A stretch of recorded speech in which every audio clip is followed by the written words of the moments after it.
Mwana uyu mukumuonayo thupi lake linatuluka zinthu zovuta kuzifotokoza kwake mmaonekedwe nkumaoneka ngati ndendende mmene amaonekera kamba mu chinyumba chake chija. Anthu ena kwawoko nkumamutcha Tato Boy. Zinatani kuti mwana ameneyu afike pooneka chotere? Mwana ameneyu ndi ndani? Anthu kwawoko ankatinjiza iyeyu? Nanga moyo wake wa tsiku ndi tsiku umamuyendera bwanji? Dine Dine Studios, khalani pompo pomwe nkhani ikupitirira osayiwala kutsatsa malonda anu aja ndife tiwauza Amalawi zomwe mukugulisazo, tilankhuleni kuti mumve zambiri.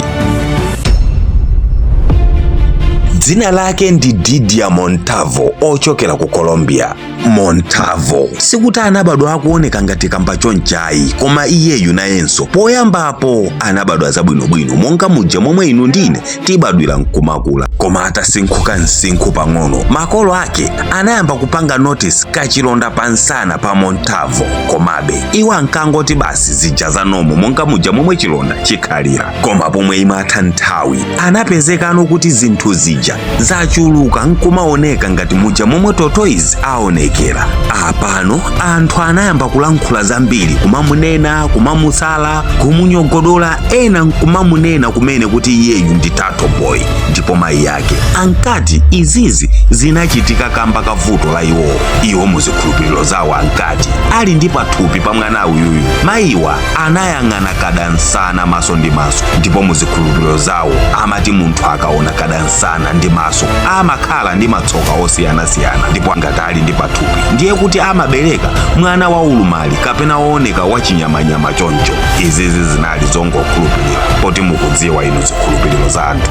Anayesa kuyenda naye mzipatala, koma nthendayi inkaoneka yachilendo, ndipo madotolo ena atamupanga bwinobwino examine ananena kuti iyi ndi nthenda yachipatala yotchedwa congenital melanocytic nevus. Nthenda iyi imapangisa munthu kumamva ululu, kusapanga focus pa china chilichonse, ululu osasimbika, komanso kuyabwa kumangokanda. Choncho mwanayu wakhala ali mu ululu ochuluka zedi kufikira pomwe dokta wina anabwera ndi plan yomwe mutamve mukamva kaye izizi.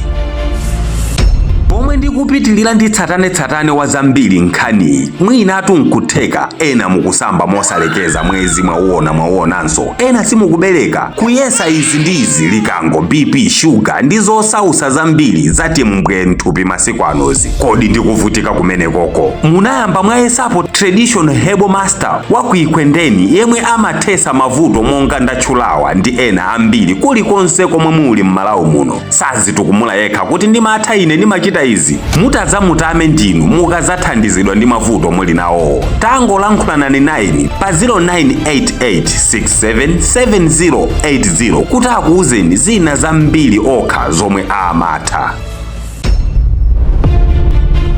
Madotolo ananena zoti mwanayu akufunikira surgery yoti achose chinthu ichichi, koma inali ya ndalama zochuluka zedi zomwe makolo a mwanayu sakanakwanisa olompang'ono kumulipirira. Komano nkhani ya mwana uyuyu inapita patali pomwe kunali local newspaper yomwe inalemba za mwanayu, ndipo anthu ochuluka anazipereka kansonkhasonkha wa ndalama kuti ntchitoyi igwirike. Kenako zitateno kunayitanidwa special doctor kuchokera ku England ozathandizira timu ya ku Colombia kuti ipange surgery imeneyi, ndipo doctor ameneyu anali Dr. Neil Bostorion, amene anali dotolo odziwika bwino kwambiri yemwe wapangapo masajale osachepera 40 pa moyo wake. Koma iye ataona kesi ya mwana uyuyu anati izi nzodabwisa ndipo sanaonepo za mtundu ngati uyu chiyambireni mmoyo wake onse. Komabe anadzipereka kuyesesa kuti mpaka zitheke. 3/4 ya thupi la mwana ameneyu linali ndi chimene chichi, ndipo choyambisa nthendayi